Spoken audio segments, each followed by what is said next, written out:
minha gente, tudo bem? Bora lá pra mais um react de um conteúdo totalmente excelente. Desta vez, Marco Feliciano falando sobre os escândalos na igreja. Bora ver onde a gente vai parar. Como você lida hoje, assim, porque eu creio que todos os pastores, todos, eles são vistos de forma diferente. As pessoas julgam muito, né? Seja aquele... Pejorativo. Seja aquela pessoa que tá dentro de uma comunidade. Não entendi de onde veio o inglês aí, mas vamos lembrar do seguinte: a medida que você usar será usada contra você. Que eu me lembre, são os pastores que julgam pra caramba a vida alheia, né? E aí, de repente, nossa, por que será que o pessoal fica de olho na vida dos caras? Porque você botou a regra moral lá em cima, cobrando todo mundo, porque faz qualquer coisa que inclusive nem crime é, nem nada do tipo. E aí, quando vocês cometem um crime, adivinha? Presente da vida. Cidade pequena, onde não é visto, ou seja, uma pessoa pública. Como você lida com isso? Não é fácil. Nós estamos num mundo estranho. A internet deu voz aos imbecis. Né? Uma frase hoje muito usada por muitas pessoas de influência. Meu ponto aqui, tudo bem, eu concordo com essa parte, pastor, mas a pergunta foi como é que lida com os escândalos. Os escândalos não é por culpa da internet e dos imbecis. O problema é o escândalo. E a internet hoje, como ela é um mundo sem lei, e cada pessoa transforma o seu celular num aparelho de TV seu próprio, cada um é um jornalista particular, as pessoas tiram conclusões apressadas, ou pegam uma mensagem mal falada, ou pegam um escândalo, ou pegam uma fraqueza e expõem. Então isso vai deteriorando a nossa própria fé. Fica aí a informação de que Marco Feliciano é a favor da regulação da internet. Ainda bem, temos aqui mais um apoiador para a gente poder evitar que o pessoal fique aí achando que a internet é terra sem lei. Vamos colocar uma regulamentação interessante, colocar certos limites importantes e não essa liberdade aparentemente restrita que é para fascista e biruleibe ficar falando qualquer coisa na internet aí, né? Então, estamos aí com essa informação. Olha, o que eu vou falar aqui, eu acho que dá até um recorte na internet. Procure um macumbeiro falando mal de um macumbeiro na internet. Procure um espírita falando mal de um espírita. Procure um muçulmano falando mal de um muçulmano. Eu desafio você a encontrar um texto. Procure a porcentagem desses grupos em relação à população total da sociedade brasileira. E a gente vai descobrir. E, aliás, se você procurar, claramente você talvez não vá fazer isso, você vai encontrar. Sabe por quê? Todos os grupos humanos têm disputas internas e críticas entre si, independentemente de quem seja. Aliás, isso é uma das coisas interessantes. Até a galera que trata muito dificilmente se une. E aí fica mais difícil ainda enfrentar os grupos maiores. Mas aqui estamos nessa informação. Depois, se você aprender, por exemplo, a falar árabe, talvez você encontre mais fácil alguns grupos muçulmanos que estão em outro território discutindo os temas ou tretando entre si. Mas em português mesmo você vai achar, em inglês, em outras línguas inclusive. Bem fácil, tá? Inclusive tem tretas internas, disputas, é só olhar um pouquinho de história. Ou mesmo se você olhar um pouco de história de qualquer uma das vertentes que você está falando, pastor. Mas o senhor está criando um problema inexistente, que é dizer pro crente que crente não pode criticar o crente. Na verdade, o crente pode ser criticado, quem não pode é o pastor. Testemunho de Jeová falando mal de outro testemunho de Jeová. Você não acha? Mas procure um crente falando de outro crente. Procure um pastor falando de outro pastor. Então isso é muito ruim. Nós depomos contra nós mesmos. É a velha história do homem que estava vendendo um cavalo. Conhece? Conhece essa? O homem estava vendendo um cavalo, né, no sítio lá no interior de Minas Gerais. Ele tinha um cavalo, então ele foi para a venda e ele estava lá tomando lá uma bebida. E ele começou a falar, meu cavalo é isso, meu cavalo... Ele falou tão bem do cavalo dele, o cavalo dele corria, o cavalo dele era forte, que um fazendeiro que estava lá dentro disse assim, eu compro esse cavalo. Mas esse cavalo não está à venda, senhor? Não, mas eu pago, eu tenho dinheiro, mas eu não quero vender, porque o meu cavalo é perfeito. Não, eu pago... E o homem começou a falar, fazer oferta, por esse valor, eu não vendo nem o casco do cavalo. Daqui a pouco chegaram no consenso, e o fazendeiro comprou o cavalo por um alto preço. 2 dias depois, o fazendeiro foi naquela mesma venda, encontrou o homem e entrou gritando, você mentiu para mim.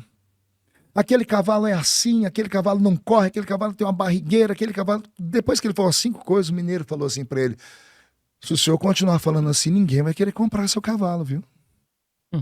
Moral da história. Se você não cuidar daquilo que é seu, se você não falar bem daquilo que é a sua esfera, o seu métier de vida, a sua fé, quem vai acreditar em você? Se nós falamos mal... O que eu entendi, se você não mentir, não prosperará. Foi praticamente isso. Ou, moral da história, todo dia sai um malandro e um otário de casa. Quando eles se encontram, tem negócio. Né, pastor? Toca a mão aí. Da própria igreja. Mas não seria também porque as pessoas esperam algo ruim de alguém, de um meio secular, mas não de quem é cristão, e aí quando vê algo de alguém que é cristão, fica mais decepcionado do que uma pessoa que não é? Mas é nessa hora Aparentemente, tá começando a surgir uma sensatez no papo. que, se a pessoa for cristã de verdade, ela vai ler a Bíblia e vai ver que quando isso acontece, a primeira coisa que ela tem que fazer é orar pela pessoa. E que somos falhos, né? A repreensão para aquela pessoa, pessoalmente, é em último grau. Expor a pessoa publicamente é o último dos recursos. Primeiro você ora por ela, depois você chama uma testemunha, vai e fala com ela. Se ela não te ouvir, chama uma testemunha, vai e fala com ela. Então existe um processo, é ensinamento bíblico. Ensinamento bíblico de acordo com a preferência do cliente, né? E de quem vai ser afetado por ele. Porque, em geral, o que eu me lembro, quando você não precisa nem cometer um crime de um escândalo, que é o caso tratado aqui. A gente não pode esquecer isso, né? O pessoal tá falando assim, quando o pastor comete um crime, né? É disso que se trata. Ou aqueles avanços muito virulentos contra a estrutura moral de certas relações sociais. Tudo bem. Quando o pastor faz um bagulho desse, ei, como é que faz? É disso que se trata. Mas tudo bem, vamos fingir, né, que é só uma questão de repreensão de um pecadinho, um escorregão, um negocinho que o camarada fez ali, né? Que eu me lembro, pastor, quando, em geral, um membro, uma parte da membresia faz uma parada, o que vem de indireta do púlpito, não tem oração, não tem nada não. Isso se não vier exposição explícita. Não aparecer umas profetadas aleatórias. Vamos combinar? Você que é crente, já viveu isso ou não? Comenta aqui, dá a dica aí. E eu sempre esqueço, curte, compartilha, segue o nosso canal, dá uma força. Olha aqui na descrição os cursos que a gente tem ofertado. Tem um linkzinho ali para Hotmart, você pode dar uma olhada na nossa plataforma. Já tem mais de 26 horas de conteúdo. Você vai poder utilizar bastante coisa lá. Tá bem bacana, fluxo contínuo. E também tem o Pix para você dar uma força lá. E tem as campanhas do Apoia-se para tentar manter o nosso trampo ativo. Então, aproveitei essa pausa para poder fazer isso. Espero que tenha mobilizado o seu coraçãozinho. Mas o tempo que nós estamos vivendo é um tempo estranho. Nós temos o tempo dos desigrejados, né? Que é uma coisa que eu não consigo compreender, né? Quando eu ouvia falar que haviam católicos não praticantes, eu entendia. Mas falar que tem um evangélico não praticante, eu não consigo entender. Porque o evangélico tem princípios.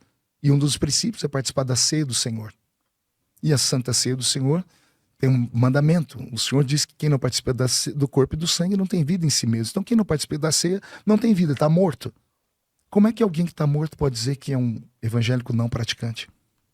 Peraí, pastor. Vamos com calma. Com calma, que é muita informação jogada aleatoriamente. Primeiro, o desigrejado, não necessariamente, ele não está sendo evangélico.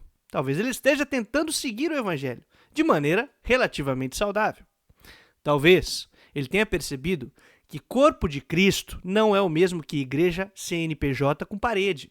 Ele está tentando então criar um outro tipo de relação de sua fé, mantendo o corpo de Cristo, com amigos, amigas, reuniões em casa, reuniões esporádicas, em que o pessoal ceia junto, porque a ceia não era, na época, inclusive lá dos princípios da igreja, aquele momento de você pegar um pãozinho michuruca, um suco de uva batizado com água, que é para deixar mais, né, você gastar menos com o uso do suco de uva, você enche de água para distribuir para a galera, fica aquele gosto de nada, roxo, você tá bebendo um suco de roxo, e aí você toma o suquinho de roxo, come o pãozinho microscópico lá, e volta para casa porque fez o rito e cantou junto. Não, o pessoal fazia ceia como um jantar mesmo. O pessoal jantava junto, eram comunidades nas casas das pessoas. Essa institucionalização que botou parede, CNPJ, tem que ter um púlpito e só um camarada fala, essa parada toda, é bem mais recente, não é lá do começo. Foi construindo esse bagulho, né? Então, assim, pastor, participar da ceia não é comer o pãozinho michuruca e tomar a água, o suco de roxo lá. Não é isso, não é isso. Assim como fazer parte do corpo de Cristo não é ser membro de um CNPJ e estar dizimando lá, garantindo aí o sustento de alguém. Não, não é. É errado fazer isso? Com certeza não. Mas deve-se estarmos atentos, né, que talvez o tempo de hoje e o modo de vida esteja exigindo outra maneira de organizar a igreja. E algumas pessoas começaram a sacar isso. E deveria ser um sinal de alerta para pastores que realmente estão comprometidos com o evangelho, de que talvez essa estrutura de igreja não dê conta para a espiritualidade, a fé e a relação com Deus, que está para além de qualquer controle de pastor ou de igreja, de CNPJ, não sei o quê, que já não comporta mais ali ficar nessa dinâmica. E tem que ser outra parada. Então, talvez se fosse um sinal para ficar atento aí. Não sei se seria do interesse de Vossa Senhoria, mas fica aí o alerta. Eu não consigo ver um membro viver fora do corpo. Você já viu uma mão andando sozinha aí pela rua? Uma mão arrancada do corpo? Já viu uma perna? Um pé? Se cortar a mão do corpo, o que acontece com ela? Morre. Morre. E a perna? A orelha? O nariz? Tudo. Agora, você já viu um corpo andar sem a mão pela rua? Só do... O corpo andar sem a mão? Já. Porque a gente anda com as pernas, com os pés. Tipo, a mão não é para andar. Pelo menos não nos primatas superiores que se desenvolveram até formar esse Homo sapiens que nós somos hoje. A gente não utiliza a mão para caminhar, em geral, né? Então, não sei. O Família Adams. Não, eu conheço um pastor, Vitorino Silva, ele não tem uma mão, um dos maiores cantores gospel, mas ele vive, o corpo vive sem o membro. O membro não vive sem o corpo. Então é você que é desigrejado, sei que você vai me bater, vai espancar, eu sei que você está magoado, está machucado, mas não existe vida onde você está. Meu querido, eu imagino que as pessoas que estão desigrejadas têm mais o que fazer nesse momento do que querer bater ou espancar. E até o culto, até a igreja para poder bater e espancar o pastor. Dá muito trabalho. Ter que voltar para onde não quer estar. Então, eu acho que faz mais sentido o senhor parar de identificar igreja com as paredes e o CNPJ. E começar a perceber que a igreja são as pessoas. Inclusive, isso é bíblico. Tá lá. No textinho da Bíblia. Dizendo que é a membresia. O pessoal junto. Os irmãos. Irmão com irmão. Aí forma corpo. Corpo que tá para além da portinha da igreja. Eu acho que o senhor sabe. Só existe vida em Cristo. E só existe vida se você pertencer a um corpo. E hoje também as mas Cristo não é a porta da igreja.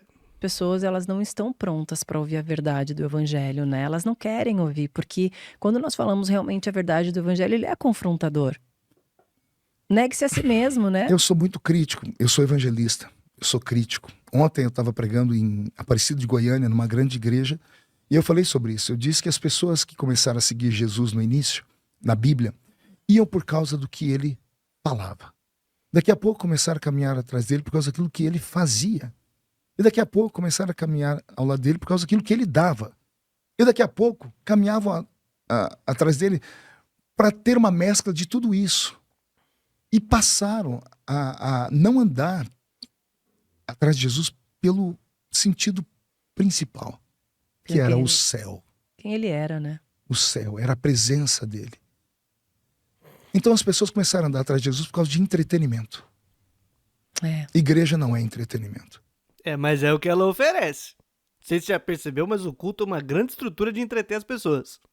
E aí a gente tem um entretenimento, você dá vazão, né? Dá aquela catarse e tal. Como alguém que vive na igreja há muito tempo, sigo na igreja até hoje, nos meus 34 anos, eu aprendi esse negócio aí. Realmente, a igreja não é entretenimento, inclusive nem a parede, como a gente já comentou, né? Nem o CNPJ, nem essas coisas. Agora, o que a igreja oferece? Por que adapta tanto a técnica, a parede, a cor da parede, a cor do não sei o que, para ser cada vez mais atrativo e não sei o que lá? Ok, o meu problema não é se está tentando fazer isso, mas qual é o intuito? De ofertar uma coisa ali agradável para entreter as pessoas. Aí a gente precisa até perder um pouquinho do moralismo aí no papo. Mas, sigamos. Pode até ter algum tipo de entretenimento, mas ela não é entretenimento. Ela não pode ser uma casa de espetáculos. Ela não pode ser um show. O púlpito não pode ser um picadeiro de stand-up. Senti aí uma indireta. Pra alguém. O lugar é muito sério. Eu aprendi isso desde a minha infância. Pastor não é o cara, é o homem de Deus. As pessoas não respeitam mais um homem hoje de terno e gravata pregando. A internet, como eu disse, deu voz a todo mundo e hoje ninguém acredita em mais nada. Por isso estamos vivendo um momento muito estranho da igreja. A igreja pós-pandemia é uma igreja estranha. Pera. A igreja se tornou estranha por causa da internet? Eu pensava que era por causa da igreja. A gente podia olhar o que está acontecendo dentro das igrejas, como a estrutura de poder, quais são os seus limites, as dinâmicas, fazer uma crítica e autocrítica, já que o senhor é crítico e prega o evangelho. Poderia dar uma olhadinha para dentro da igreja, ver quais são os problemas aí que na internet são divulgados. Ou será que a internet fez a igreja mudar? Pós-pandemia, eu também acho uma igreja muito estranha, porque, e aí eu tenho amigos, amigas, gente muito querida, com quem eu pude conversar, eu falava, gente, essa estrutura de igreja não tem sentido, e pós-pandemia piorou. Primeiro que quer construir mega templo para não sei quantas mil pessoas. Meu amigo, a aglomeração é a última coisa que eu quero. Saquei isso, descobri isso há tempos. E depois da pandemia, a certeza, não quero estar um bololô de gente.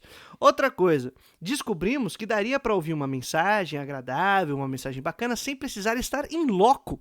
Porque mensagem por mensagem se ouve em qualquer lugar. O que a igreja ofertava eram laços de comunidade, laços comunitários, de solidariedade. E durante a pandemia nós encontramos laços solidários de solidariedade, de camaradagem, laços comunitários em outros lugares que não é a igreja, porque a gente não podia ir para lá. Então se descobriu no seu vizinho, na sua vizinha, nos amigos, nas amigas, na própria família. E sem contar que ainda perdeu o sentido para muita gente, porque a igreja deixou de ser lugar de proteção e se tornou um lugar perigoso, já que muitos pastores foram negacionistas, que é aquele termo muito interessante pra gente falar da pessoa que é burra ou que tá simplesmente querendo desinformar e levar um monte de gente para riscos imensuráveis de perder a sua vida, né? Foi isso que aconteceu durante a pandemia.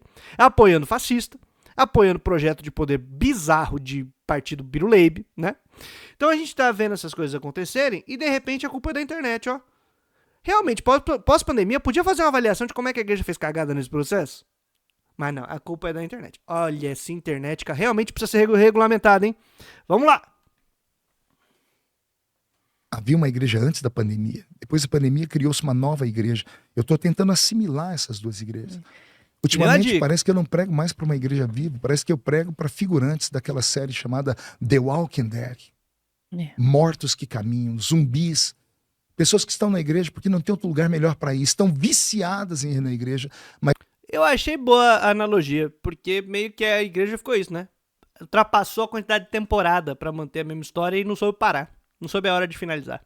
não absorvem mais, não se convertem de verdade, não querem o Salvador, não querem o Senhor. Mas nós cremos num Deus também que muda todas as coisas. Antes do Deus que muda tudo, exceto a doutrina, a sã doutrina. Querem o Salvador, e mais não querem o Senhor.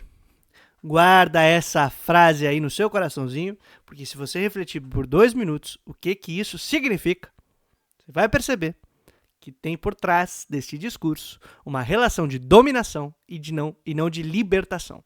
E aí você pode dar uma olhadinha lá que a ideia de Messias não é bem uma ideia de senhorio. Mas a gente vai deixar para outro dia esse papo. E que pode resgatar essas vidas. Agora, eu acho que o grande lance de tudo isso, sabe? É porque existem muitos, como é que eu posso dizer, escândalos. Existem muitos escândalos falando sobre a igreja. E aí quem não conhece Jesus, só ouve falar da igreja evangélica, realmente se afasta por causa disso. Porque quem conhece Jesus vai para a igreja, independente daquilo que o pastor fizer, do seu irmão da igreja fizer, porque são falhos e vão cair, você continua indo à igreja para procurar Jesus. Não, perdão, mas não. E se a gente faz isso, é só uma reprodução de submissão a estruturas que estão doentias. Se a gente tem um problema de escândalos subsequentes, de problemas de estruturas subsequentes, significa que não é uma questão individual, daquele irmãozinho ou daquele camaradinha, é da estrutura da igreja. Então nós deveríamos perceber, se isso está acontecendo direto, o problema não é o indivíduo, o problema é a organização institucional dessas relações humanas, que sim, se dão na igreja, por meio da igreja e por estruturas de divisão de trabalho dentro da igreja. Então, beleza, vamos olhar para esse ponto e ver que, é que a gente continua com Jesus. Sim, e talvez a igreja esteja impedindo a gente de estar com Jesus. Isso é uma coisa importante de vocês pensarem, gente. É muita defesa da estrutura e pouca de sacada aí de que talvez a gente tenha que fazer esse tipo de crítica. E é um tipo de crítica que não é acabar a igreja. Transformá-la, mudá-la, reformá-la. Inclusive, os evangélicos são fruto de um processo chamado reforma. Porque mudou. Será que estamos num tempo de mudança e não sacamos? Mas essa é a história que eu contei. O que é um escândalo? É algo que aconteceu entre duas pessoas ou dentro de um ambiente e alguém foi culpado de pegar esse escândalo e propagá-lo. Claro, a culpa não foi de alguém que violentou outra pessoa, que agrediu outra pessoa, que oprimiu outro grupo, que desviou uma grana, que fez uma corrupção. A culpa é de quem divulga. Aí, ó, seus divulgadores, seus jornalistas, sua imprensa. E imprensa aí que fica avisando que tem escândalo. Imprensa que fica denunciando crime. Onde já se viu? Não pode ser transparente. Deixa que o crime será resolvido pelo criminoso. A Igreja Católica tem escândalos, ou não? Sim. Mas cadê os escândalos da Igreja Católica? Os escândalos deles são terríveis. O que a igreja faz? Ela abafa os casos. Ela não dá voz. Não é que ela não trate os casos, ela trata os casos. Os padres sofrem represálias, são retalhados, eles são tirados de um lugar e enviados para outro. Só que eles não é antropófagos. Eles não ficam comendo a carniça. É. Eles tratam aquilo. A igreja evangélica não.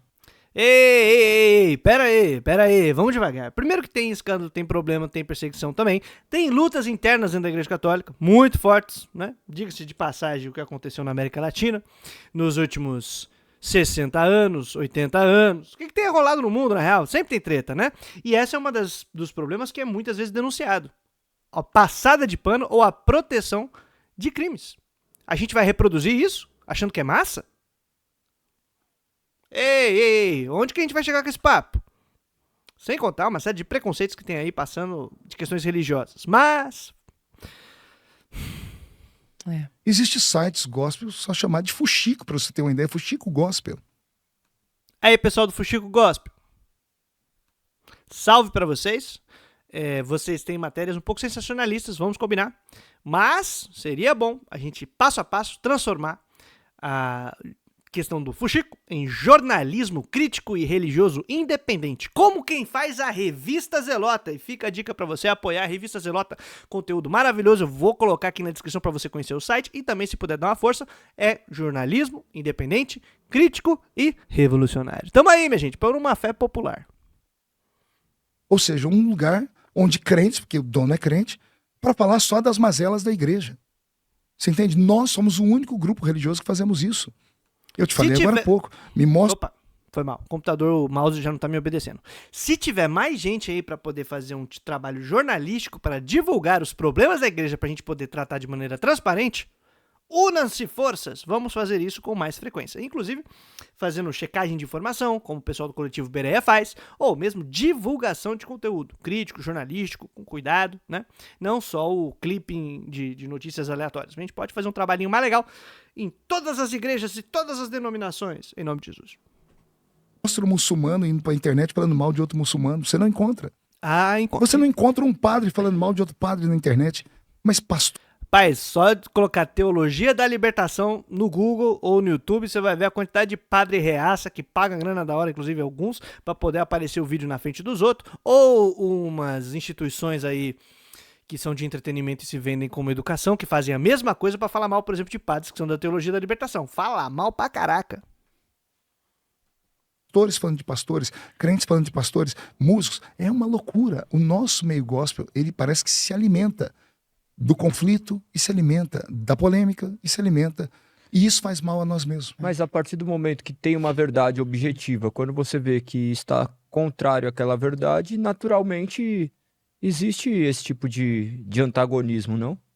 Eu não entendi a sua. Por exemplo, a verdade da palavra é objetiva. A verdade do Senhor foi revelada. Nós temos quantas vertentes evangélicas. É natural existir esse tipo de Não seria natural, porque o catolicismo tem várias vertentes também. O catolicismo não é um catolicismo unificado, são vários. Mas você não encontra eles falando mal deles.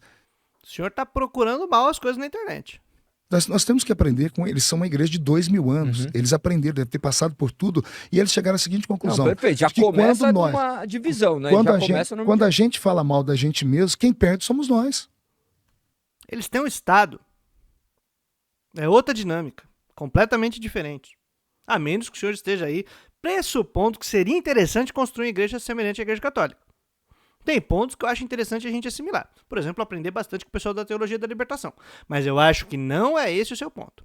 Eu imagino que tem a ver em aprender a como manter uma estrutura de poder que beneficie as lideranças. Me parece ser esse o ponto. Se você começa a falar mal do seu filho, se você começa a falar mal da sua esposa, se você começa a falar mal do seu pai, daqui a pouco acabou a sua vida. Então, o problema nosso é a futricação. É o buchicho, é a fofoca, é o disse que disse. É denúncia, crime, jornalismo não é fofoca. o crente viver para falar dos outros. Mas nós temos vivido nesse tempo uma série de escândalos, né? Nós acabamos de ver na Globo.com pastores renomados com igrejas gigantescas sendo presos. Sim. Então, isso daí também não pode ser silenciado, porque o que é crime deve ser tratado como crime, o que é pecado como pecado. Sim, mas isso quem tem que tratar? O senhor é pastor dele? Não, o senhor é juiz dele? Perfeito, mas... Não, o juiz já não tomou a situação? Mas já... essa não é... Peraí. Pastor é uma coisa, juiz é outra, advogado é outra, policial é outra, tudo certo. Aí a gente vai confundir esse lance do pecado, crime, espiritual, jurídico, político, beleza. O pastor cuida da parte criminal ou da parte espiritual? Ah, da parte espiritual, então não pode sair julgando a galera. Vocês podiam aplicar o mesmo critério para não sair julgando a galera que nem crente é, que nem da igreja é, e vocês enchem o pacovar pra ficar lá falando, olha o pecador ali, ó o pessoal que tá fazendo esse negócio que a gente não concorda. Se você não concorda, guarda pra você. Você não faz. Claro, nós estamos falando de crimes, estamos falando de outras coisas, né? Essas questões mais moralistas, legalistas e tal. Agora, porque os crentes ficam falando 24 horas sobre isso, fazendo vídeos, olha o que esse pastor fez, veja o que está acontecendo. Primeiro que ele não é um Gente, olha o que esse pastor está falando, veja o que está acontecendo. pastor, ele é um falso pastor. Não fale isso. Não fale isso. A partir do momento Deixa eu te dar uma palavra como pastor Perfeito, agora. Perfeito. Autoridade. São seres humanos. Eu concordo. Todo ser humano concordo é falho. plenamente. Ah, e essa saída sempre me deixa com raiva. Todo ser humano é falho, nós somos ambíguos. Sim, aí na hora que é com um membro, ou na hora que é uma pessoa que nem membro vem tacar pedra, julga, não sei o que lá. Aí quando é com o pastor, gente, ele só cometeu um deslize. Vamos garantir pra ele férias remuneradas nos Estados Unidos por um tempo. Conversa, mano. Todo ser humano erra, todo ser humano fracassa na vida, todo ser humano escorrega, cai, todo ser humano bate com a boca no pó. Só vai entender de misericórdia quem um dia precisou dela. Concordo Entende? plenamente. Vamos orar pela vida dele. Oxalá que agora, depois disso que ele passou, Deus o levante, Deus cure ele, trate ele por dentro. Agora, oxalá. não vamos chamar de falso pastor, você não pode invalidar uma vida inteira de uma pessoa por causa de um ato falho aqui. Isso é desumano. Crime não é ato falho, dependendo do ponto de vista, dependendo da situação. Eu não sei se você já pensou sobre isso, mas é um pouquinho mais sério do que isso. E dependendo da questão, envolve inclusive esse ponto aí da autoridade espiritual. Porque o pastor comete um crime do ponto, exercendo sua função de autoridade espiritual. E aí ele justifica ou até tenta silenciar a vítima como autoridade espiritual. E aí, quando ele não consegue, aparece um bando de outros quadrilheiros, de pastor, dizendo, veja bem, ele levou um deslize, não sei o que lá. Fácil daí, né? Esse corporativismo que o senhor está pedindo entre pastores fica muito fácil de você acobertar crime utilizando esta capa espiritual, essa autoridade, como um pastor que está falando. Todo respeito, pastor é uma posição dentro da igreja que nada tem de especial, senão de diferente em relação a membresias e a outros cargos existentes, que, dado o modo de organização da sociedade moderna, se tornou inclusive uma profissão. Mas, meu querido, não é especial em relação aos demais. De maneira nenhuma. Nenhuma. E estou falando biblicamente, inclusive. Bem-vindos, profetas. Façam o seu trabalho de denunciar as autoridades. Temos o diabo para fazer isso. Nós não podemos fazer isso. A pessoa faz 99 coisas boas. Essa é a questão do evangélico. Aí aparece o camarada que denuncia o pastor, vai ser chamado de diabo. Ó, que legal. Olha, você tocou no ponto crucial. Faça 99 coisas boas em uma igreja e vão te chamar de santo. Não, isso daí é fato. Depois, faça uma única coisa errada. E as pessoas vão dizer, você não presta, você não vale Mas nada, isso não é você só perde. Você é um comunista, ou como diria Dom Helder Câmara, já que estamos nesse pique de imitar católico. Quando eu distribuo o pão, me chamam de santo, mas quando eu pergunto por que as pessoas passam fome, me chamam de comunista. Bem melhor do que essa frase aí corporativista, viu, pastor? Vamos imitar a galera legal dos católicos. Dentro da igreja, daí é a vivência em sociedade, Mas né? nós estamos falando aqui, Vivemos estamos perfeito. falando da igreja, estamos Perfeito. falando de religiões. Sim. Eu citei catolicismo, eu citei outras, e vocês não puderam me refutar, porque de fato essas igrejas não trabalham se batendo. Sim. Não, não! Tinha que ter feito o famoso fact-check. Checagem de fatos. Você tinha que parar aquele momento ali, pegar o Google e falar, peraí, pastor, deixa eu ver um negocinho aqui, deixa eu dar um Google, ver uma olhadinha no YouTube e me dá 3 minutos. Dá uma olhadinha e fala, ih, pastor, achei várias paradas aqui, ó.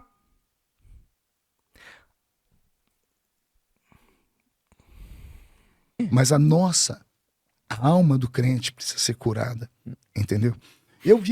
Eu prego há 32 anos. Eu prego nos maiores eventos do Brasil. Eu estou indo agora para Camboriú, Santa Catarina, que é o maior evento pentecostal do mundo. Eu prego nesse mesmo evento há 26 anos. Qual é o evento que vai? Camboriú, Gideões Missionários da Última Hora. Deve Excelente evento para entretenimento. reunir agora, entre sábado e domingo, pelo menos 100, 150 mil pessoas lá em Santa Catarina. Eu prego nesse evento há Aglomeração. 26 anos. Eu era garoto quando eu comecei a pregar. Neste mesmo evento, já pregaram os maiores pregadores do Brasil. Pregadores, cantores. E nesses 32 anos, eu vi tantos deles subirem, tombarem, caírem, se machucarem. Porque pastor, cantor, essas pessoas que dão sentido à nossa fé cristã, porque o pastor... Tem um lugar de privilégio. Não é só um lugar de privilégio.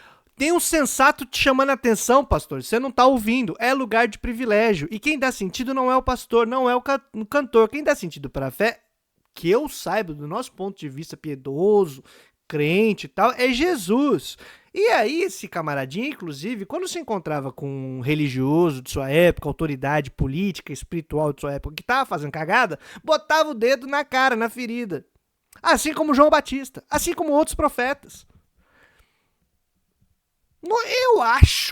Eu acho que essa posição corporativista aí o senhor pode não estar percebendo, mas ela é demoníaca, por defesa de estruturas que violentam e oprimem em nome de Deus. Acho que é pior, hein? O dom que está na gente, o dom que Deus deu é muito forte. E esse dom mexe com o inferno, por isso a vigilância tem que ser redobrada. Quando você não vigia, o diabo pega a sua vida, ele te destrói, ele te moe. Ele te humilha de uma forma para você nunca mais se levantar. Eu conheci pastores, amigos meus, que se mataram por causa disso. Ah, mano, com todo respeito, esse apelo aí que foi pro inferno, pro diabo, pra dizer que vocês são uns guerreiros espirituais que estão defendendo a nossa vida, e tem uns caras que não aguentam pressão porque estão defendendo a nossa vida, é sacanagem. É só apelo emocional, com todo respeito. E eu não duvido que tenha gente que passa por uma situação, sofre pressão e aconteça coisas terríveis. Mas sabe quem acontece isso também? Com pessoas que são, por exemplo, negadas pela igreja, como o grupo LGBTQIA+. Sabe o que acontece? Se mutilam, se violentam ou se matam. Sabe por quê? São chamados de pecador, de demônio, de diabo 4 aí, por julgamento de quem? De pastor, que fala pra família pra dizer e pra forçar, inclusive, os filhos a ser chamados de demônio.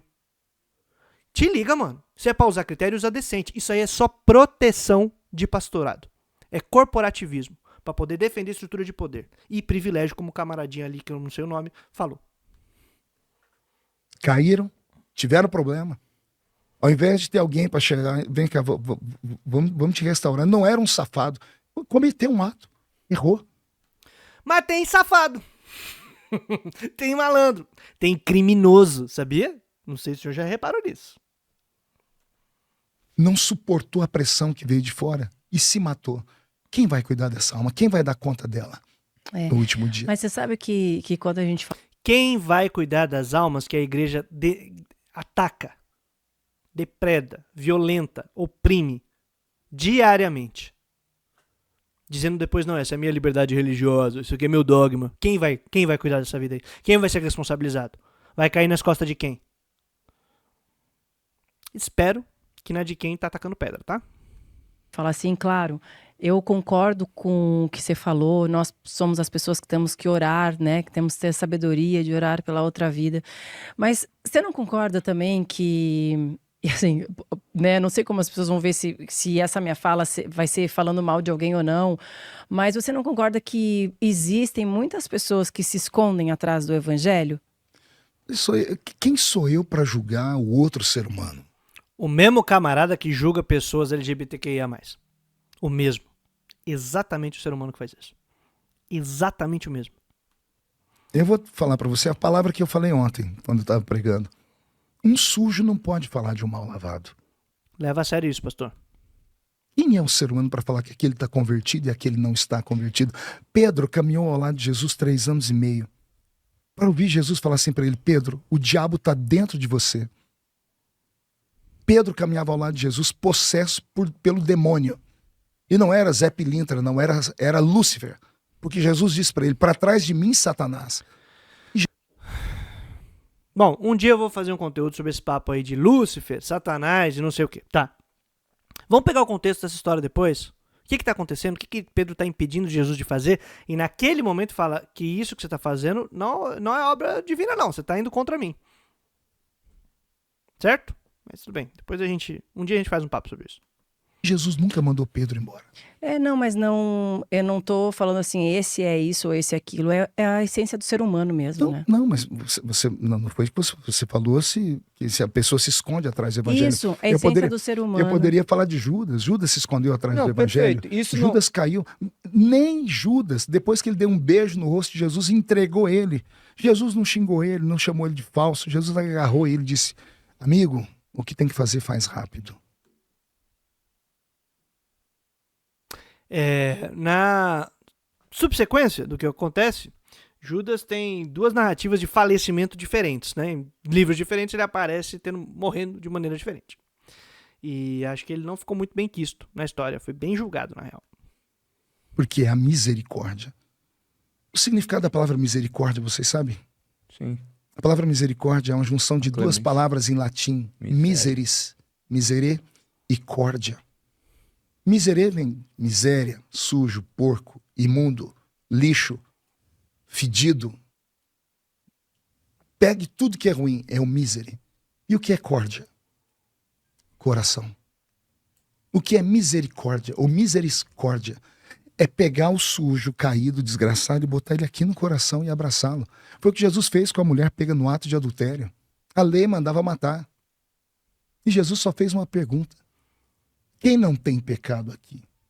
E aí ele deu uma palavra. Se não tem pecado, atire a primeira pedra.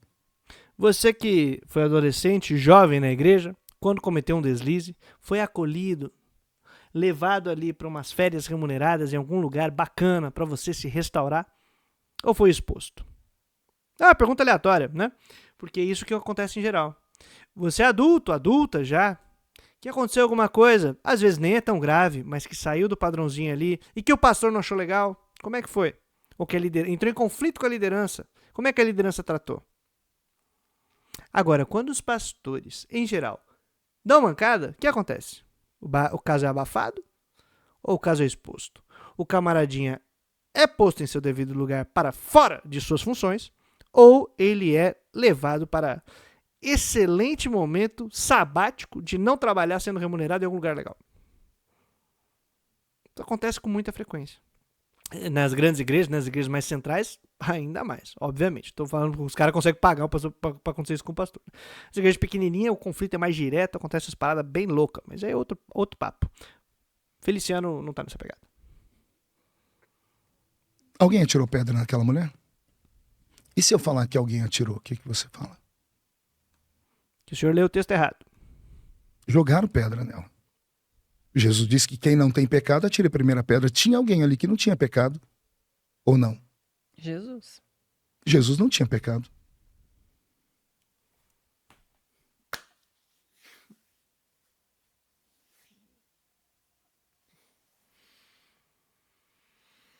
Ai, ai. Pois é. Agora a gente tem um problema, que aí Jesus não cumpriu com a palavra dele mesmo. Deveria ter jogado. Jogou o bagulho e depois mudou de ideia. Onde é que já se viu um cara que fica mudando de ideia? Pior é que eu ouvi essa parada quando eu era moleque. Uma criança que fez isso no encontro lá, que ela fez exatamente esse questionamento. Mas quanto conteúdo que eu queria esticar e a gente fica para outro dia. Jesus atirou pedra sobre ela, mas não a pedra da condenação. Ele se jogou sobre ela. Porque ele é a pedra de esquina, ele é a pedra angular. Ele foi, abraçou e disse: filha, vai e não peques mais. Ele veio resgatar o que havia caído. Mas aí faltou o Senhor, né? Porque o pessoal quer o Salvador, não quer o Senhor. E aí era a hora do Senhor atuar. Mas aí atuou o Salvador. E aí complicou tudo. Ei, pastor, na hora de proteger canalha e criminoso, vem a história da mulher pegando adultério. Na hora de falar sobre a membresia, na hora de falar pelas pessoas que não estão ali, talvez na regra moral que o senhor estabeleceu, aí já não cabe tão bem, né? Ei, corporativismo bacana. Mas tudo bem. Se você curte o tipo de conteúdo que a gente produz, curte aqui, comenta, se inscreve no canal, compartilha aquela parada toda. Dá uma olhadinha nos cursos, que eles são bem bacanas. Ajuda a divulgar, compartilhar com gente que você acha bacana também os cursos. Tem as campanhas do Apoia-se com umas recompensas bem legais. E também pode dar uma força no Pix pra pagar as contas aqui em casa, que a gente tá numa correria doideira. Mas tamo junto, minha gente. Trazendo a boa nova todo dia útil até a vitória final. Valeu!